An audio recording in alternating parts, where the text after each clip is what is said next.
서로 축복할까요? 당신이 마중물 예람 교회입니다. 온전함을 이루는 훈련자가 됩시다. 할렐루야. 오늘 이제 16차 특세 16번째 시간이고요. 특세 3주차 마지막 날입니다. 지난 3주 동안 여기까지 잘 달려온 세배용사들 모두에게 하나님의 은혜와 평강이 꼭 함께 하기를 주님의 이름으로 축복합니다.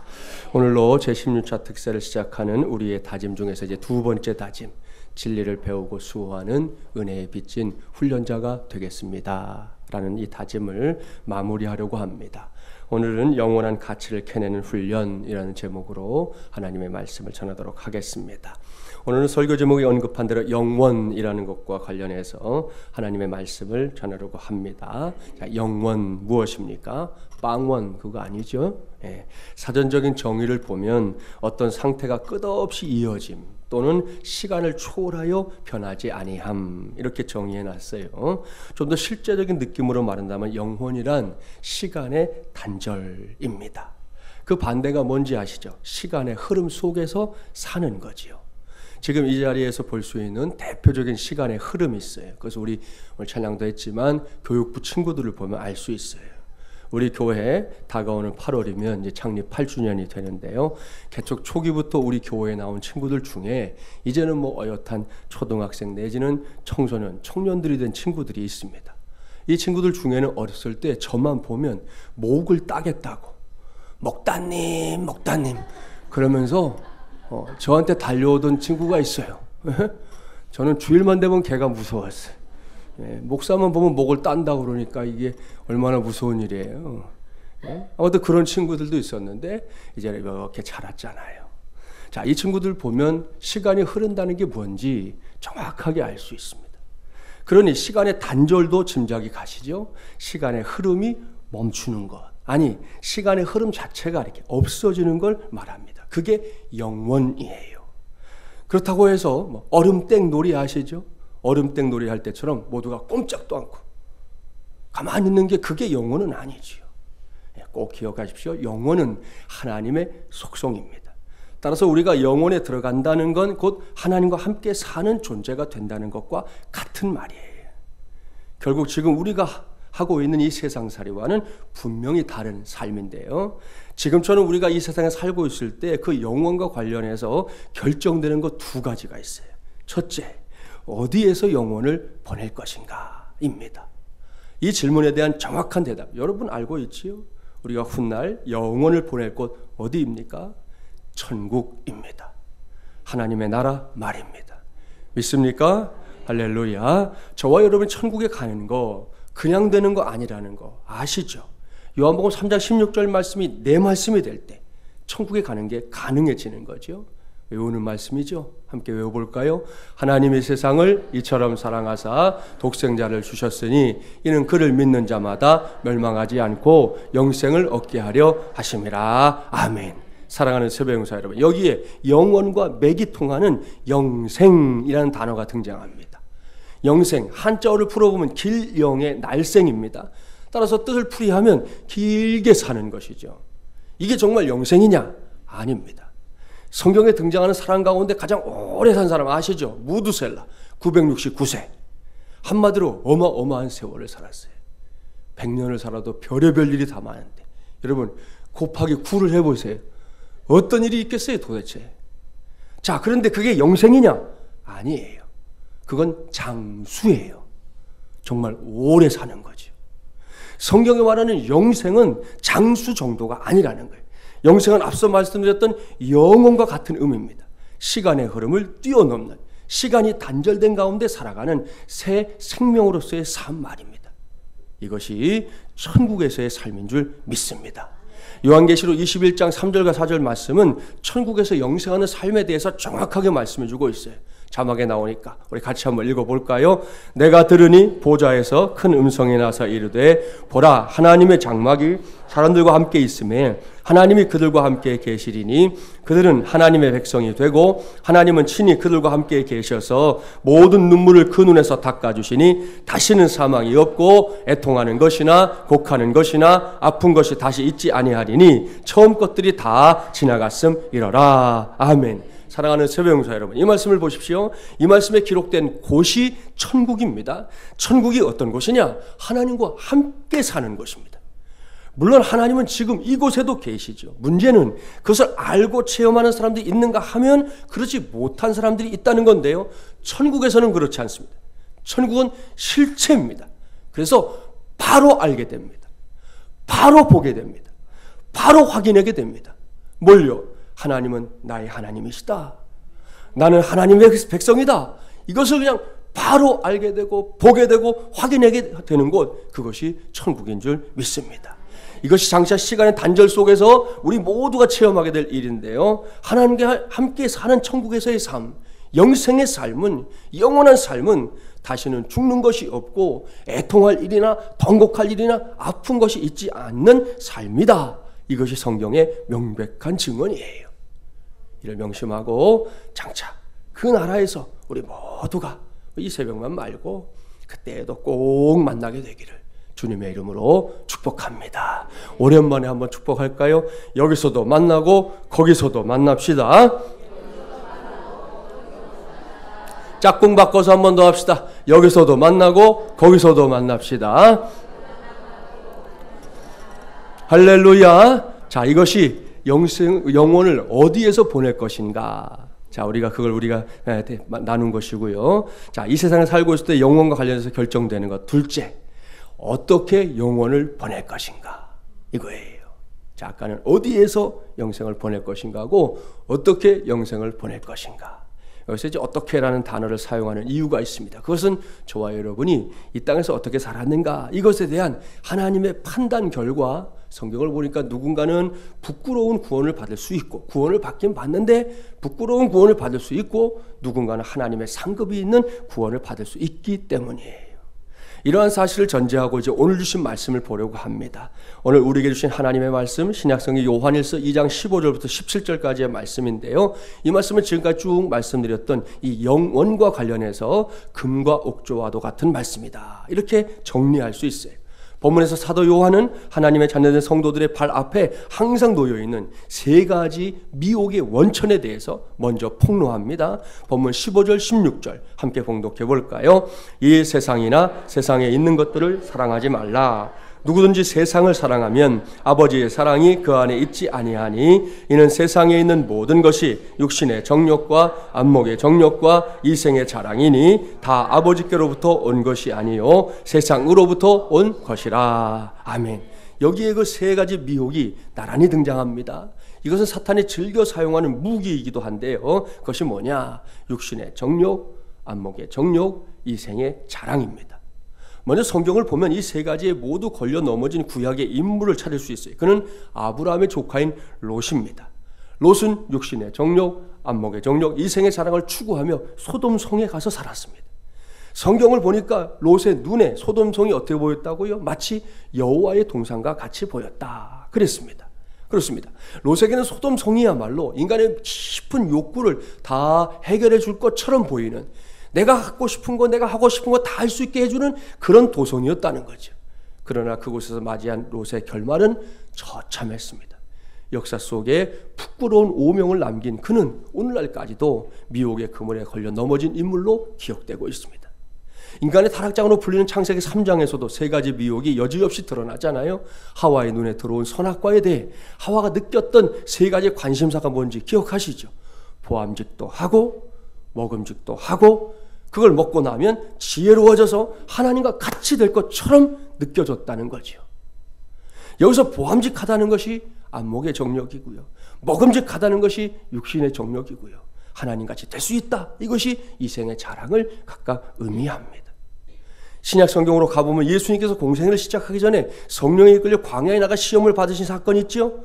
그때도 마찬가지로 육신의 정욕, 안목의 정욕, 이생의 자랑이 예수님의 마음을 뒤흔들어 놓기 위한 사탄의 도구로 사용된 것을 확인할 수 있습니다. 이러한 일들은 비단 성경에만 있느냐? 아니죠. 우리가 살고 있는 세상이 온통 육신의 정욕과 안목의 정욕과 이생의 자랑으로 빼곡하게 채워져 있다는 것, 과연 부인할 수 있는 사람이 있을까요? 없을 겁니다. 요즘 우리 사회를 연일, 아주 요즘은 뉴스 때문에 막 머리가 아프죠. 연일 시끌벅적하게 만들고 있는 사건과 사고들, 이 범주를 벗어나는 경우 없습니다. 다 이 범주 안에 있는 거예요. 이러한 현실에 대한 이해를 전제하고 여기서 묻게 됩니다. 태초부터 있었던 이렇게 강력한 이 3단 미혹, 어떻게 막을 수 있을까요? 어떻게 물리칠 수 있을까요? 제게도 여러분에게도 여러 모양의 경험들이 있을 텐데요. 그때 이 문제 어떻게 해결했습니까? 보면 17절 말씀이 그 해답이에요. 함께 봉독합니다. 이 세상도 그 정욕도 지나가되 오직 하나님의 뜻을 행하는 자는 영원히 거하느니라. 아멘. 할렐루야. 이건 무슨 말씀입니까? 앞서 나열했던 3단 미혹, 육체의 정욕, 안목의 정욕, 이생의 자랑, 이 세 가지는 그 수명이 결코 오래가지 않는다는 거예요. 지나간다 그랬어요. 우리가 볼 때는 그게 영원할 것 같아서 거기에 마음을 두고 어떻게든 나도 가져봐야지 그러는 것들이지만 시간이 지나고 보면 그것은 지나가더라. 이걸 명심하고 그 대신에 영원한 것을 선택하는 것, 이것만이 3단 미혹을 막는 길, 물리칠 수 있는 길이다. 성경은 말씀합니다. 그렇다면 성경 전체에서 영원하다고 말씀하고 있는 것 무엇일까요? 세 가지 정도 꼽을 수 있어요. 첫째, 주님만이 영원하십니다. 할렐루야. 히브리서 1장 10절부터 11절까지의 말씀, 자막에 나오는 말씀 같이 한번 봉독해 볼게요. 또 주여 태초에 주께서 땅에 기초를 두셨으며 하늘도 주의 손으로 지으신 바라. 그것들은 멸망할 것이나 오직 주는 영존할 것이요 그것들은 다 옷과 같이 낡아지리니 의복처럼 갈아입을 것이요 그것들은 옷과 같이 변할 것이나 주는 여전하여 연대가 다함이 없으리라 하였으나. 아멘. 무슨 말씀인지 아시죠? 하나님께서 태초의 말씀으로 창조하신 이 세상은 여러분 아는 대로 흥할 때가 있고 쇠할 때가 있어요. 그런가 하면 오늘 말씀을 시작할 때 언급했던 것처럼 생생했던 것들도 세월이 흘러가면 낡아집니다. 우리나라 역사만 들여다봐도 이 좁은 땅덩어리 안에서 많은 나라들이 세워지기도 했고 무너지기도 했습니다. 그 와중에 하늘을 나는 새도 떨어뜨린다, 이런 말이 있을 정도로 권력과 힘을 갖고 있었던 사람들 등장하기도 했었잖아요. 자, 그렇게 대단했던 사람들 지금 어디 있습니까? 모두 다 깊은 땅 속에 잠들어 있습니다. 절대로 그런 사람이 아닐 것 같았는데, 저 사람은 끝까지 하늘을 나는 새만 떨어뜨리며 살 줄 알았는데 다 땅 속에 들어가 있어요. 이게 죄덩어리인 인간입니다. 하지만 주님은 그렇지 않습니다. 말씀하죠. 주님은 영존하시겠고 주님은 여전하십니다. 변함이 없습니다. 한결같습니다. 그래서 히브리서 13장 8절 말씀은 그리스도는 어제나 오늘이나 영원토록 동일하시니라, 이렇게 고백하고 있고요. 야고보서 1장 17절 말씀 따르면 주님은 변함이 없으시되 회전하는 그림자도 없으시다 그랬습니다. 우리를 향한 그 사랑이, 그 은혜가, 그 긍휼이 변함이 없다는 거예요. 그 사랑이, 그 은혜가, 그 긍휼이 한결같다는 말씀입니다. 할렐루야. 여러분, 주님이 이런 분이라는 사실에 대해 이 새벽에 우리 모두 진심으로 감사하기 바랍니다. 주님이 수시로 변하는 분이었다면, 그렇게 카멜레온 같은 분이었다면 우리 중에 살아남을 자 단 한 사람도 없습니다. 그 이유 굳이 설명하지 않아도 우리는 다 알고 있어요. 여기에는 내가 어떤 존재인지 우리 스스로 알고 있단 말이죠. 저도 마찬가지인데요. 부모들이 자녀들 키우다가 그 친구들 이렇게 꾸짖을 때가 있잖아요. 때로는 뭐 가볍게, 때로는 아주 호되게 꾸짖습니다. 그런가 하면 회초리를 들고 체벌할 때도 있습니다. 저도 어려서 어머니에게 많이 맞아봤어요. 얼마 전에 어머님 댁에 갔는데 1층 현관에 아이들이 쓰는 물건들이 뭐 이것저것 막 이렇게 딱 쏟아져 있는 거예요. 바닥에, 땅바닥에. 이게 뭐지? 이렇게 생각하는데 계단 위에서 아주 조그만, 제가 볼 때는 한 4살, 뭐 5살, 4살 정도 됐을까? 그런 남자아이 하나가 달기똥 같은 눈물을 막 흘리면서, 그것도 팬티바람으로, 지금 아직 겨울이잖아요. 팬티바람으로 막 내려오는, 고지어 엄마의 고함 소리가 들려봐요. 나가! 나가서 다 가져와! 무슨 상황인지 짐작이 가시죠? 네? 요즘도 이렇게 자녀를 혼내는, 그것도 젊은 엄마가 있더군요. 요즘 젊은 엄마들은 뭐 이런 거 잘 안 하는 줄 알았더니 처음 봤어요, 정말. 왜 이런 일이 일어납니까? 자녀들이 잘했는데, 문제가 없는데 부모가 이렇게 할까요? 아닙니다. 잘못했기 때문이죠. 부모가 볼 때 뭔가 문제가 있기 때문이죠. 게다가 혼을 내는 부모가 이제 부정적인 감정에 이렇게 휩싸이게 되면 그날 그 친구는 국물도 없어요. 끝나는 거예요, 그거는. 그러니 생각해 보세요. 하나님이 우리 같다면 우리가 과연 살아남을 수 있겠는가? 어린 반푼어치도 없는 일입니다. 그러니 오늘은 무조건 하나님이 우리와 같지 않음에 감사하기 바랍니다. 아울러 지금 이 시간이 제 16차 특세이니만큼 동일하신 주님에 대해 더 깊이 알 필요가 있어요. 기도와 관련해서 주님이 동일하셨다는 거 여러분 어떻게 이해합니까?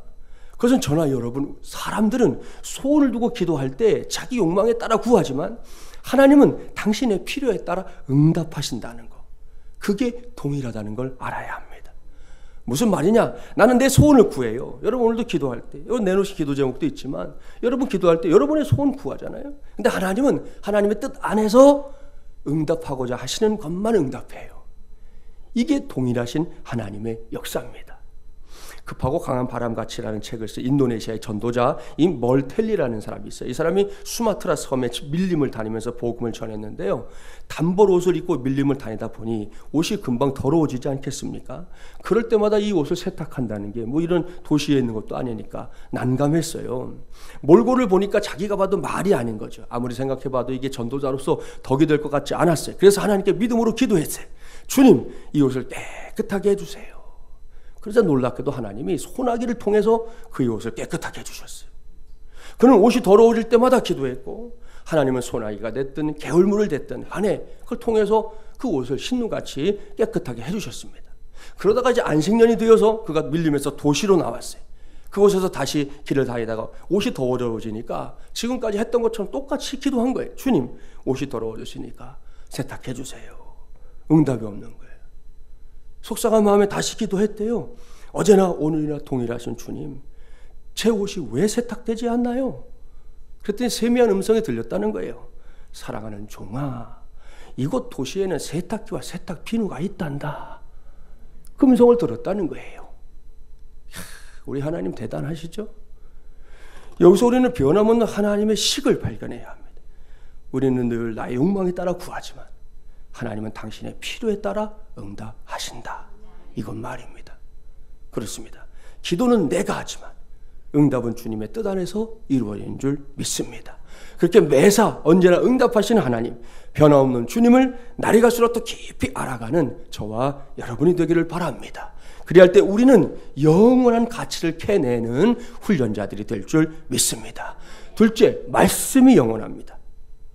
신약성경 베드로전서 1장 24절 25절 함께 봉독해 볼까요? 자막에 나오니까 봉독합니다. 그러므로 모든 육체는 풀과 같고 그 모든 영광은 풀의 꽃과 같으니 풀은 마르고 꽃은 떨어지되 오직 주의 말씀은 세세토록 있도다 하였으니 너희에게 전한 복음이 곧 이 말씀이니라. 아멘. 그렇습니다. 여기서 사도 베드로는 우리의 육체, 이것을 들판의 풀과 그곳에서 피어난 꽃에 비유하고 있습니다. 이것은 우리 인생이 풀과 그 꽃들처럼 화려하고 다채로울 때가 있다는 걸 말하는 것이죠. 그러나 아시죠? 그 모든 영광도 때가 되면 풀이 말라버리는 것처럼 끝나고요. 꽃은 하늘을 향해서 꼿꼿하게, 얘네들 지금 그렇잖아요. 꼿꼿하게 딱 이렇게 자세를 유지하고 있지만 시간이 흘러갈수록 그 자세를 더 이상 유지하지 못합니다. 시들어가면서 점점 휘어지다가 결국은 꺾여서 땅에 떨어지는 거지요. 그게 우리예요. 그러나 하나님의 말씀은 저 들판의 풀이나 꽃들과는 전혀 다른 가치다. 이것이 베드로가 전하는 하나님의 말씀입니다. 게다가 세세토록 있다 그랬습니다. 영원하다는 말이잖아요. 세월의 거센 풍파 속에서 거대한 시간의 흐름 속에서도 결국 그 모습이나 그 가치가 변하지 않고 시종유일하게 똑같은 권세와 힘과 능력을 갖고 있다. 이것이 하나님의 말씀입니다. 여기서 우리 모두가 반드시 알아야 될 게 있어요. 그것은 하나님의 말씀이 영원하다는 것은 그 말씀의 효력도 영원하다는 것을 의미한다는 겁니다. 그리고 말씀의 효력이 영원하다는 건 누구든지 그 말씀에 귀를 기울이는 이들에게 영원한 복을 약속해 준다는 것을 의미합니다. 믿습니까? 할렐루야. 자, 이게 무슨 말인지 깨닫게 해주는 아주 짧은 동영상 하나 보겠습니다.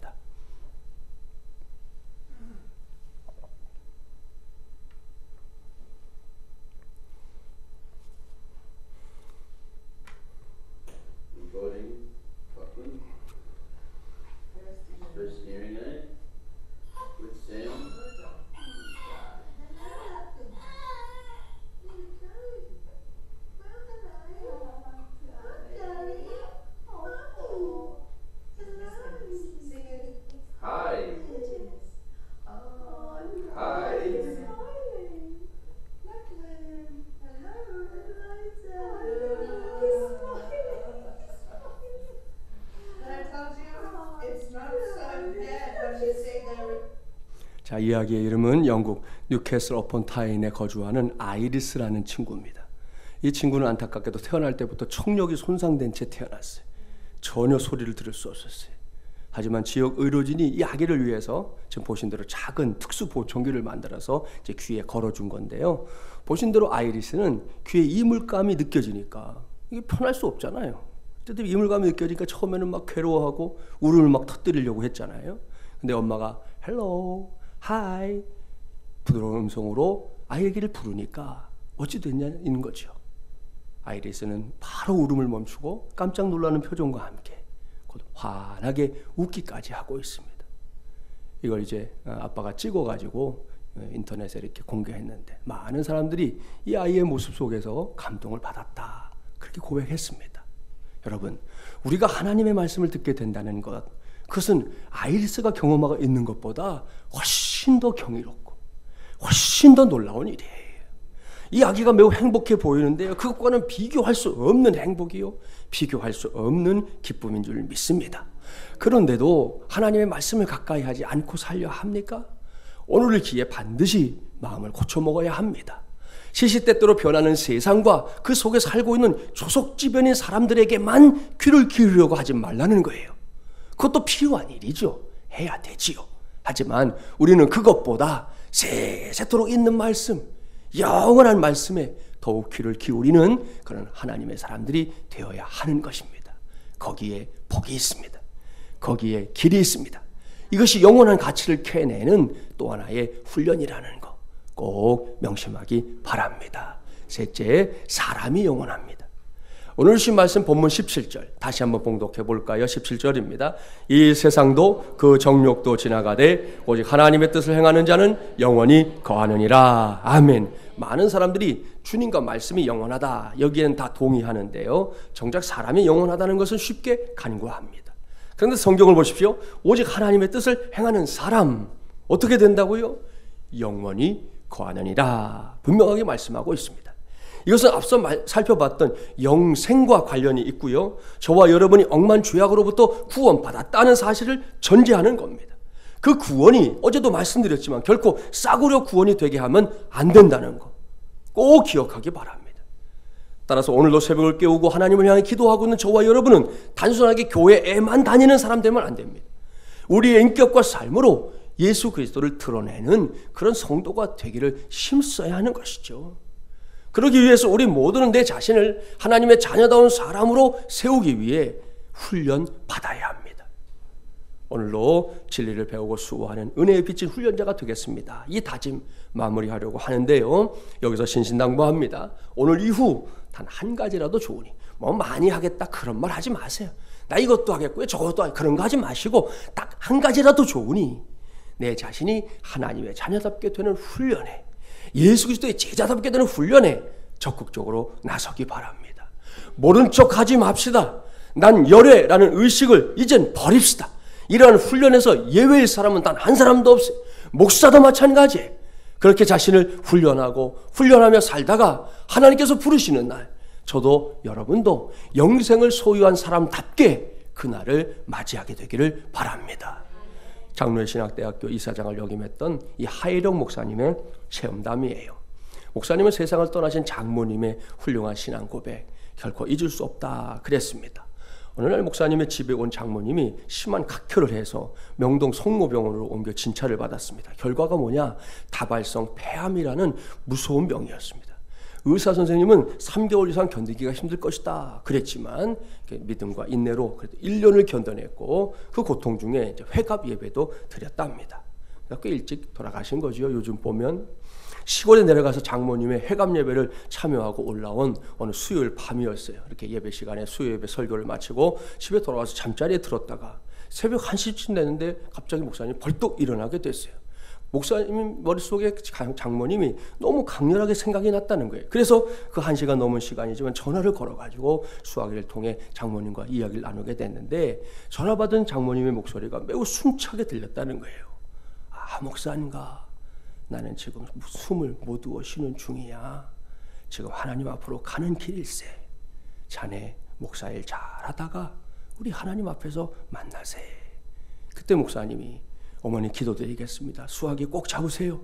이렇게 말씀하신 후에 하나님 아버지 어머니 영혼을 아버지 손에 부탁드립니다. 하나님 앞에 서실 때까지 십자가를 놓지 않게 하여 주시옵소서. 이렇게 기도를 마쳤는데요. 그 기도가 끝나면서 장모님이 하늘나라로 떠났습니다. 할렐루야. 사랑하는 세배용사 여러분, 이것이 영생을 소유한 인생의 마지막 모습입니다. 이분만이 아니죠. 우리 교회의 성도들 중에도 하늘나라로 떠날 때 이처럼 아름답게 누가 봐도 정말 저분의 신앙은 우리가 본받을 만해. 그렇게 아름답게 그 마지막을 장식한 성도들이 있습니다. 우리 모두도 마땅히 그럴 수 있어야 할 줄 믿습니다. 우리도 영생을 소유한 사람들이기 때문이지요.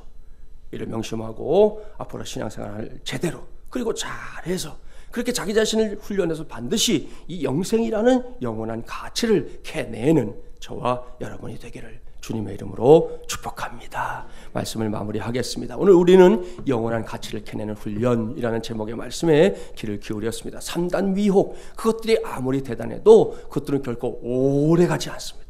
곧 끝날 것들입니다. 곧 사라질 것들입니다.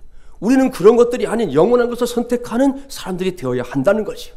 이를 위해 영원하신 주님을 붙잡으십시오. 영원하신 말씀에 귀를 기울이십시오. 내 자신이 영생의 주인공이라는 걸 결코 잊지 마십시오.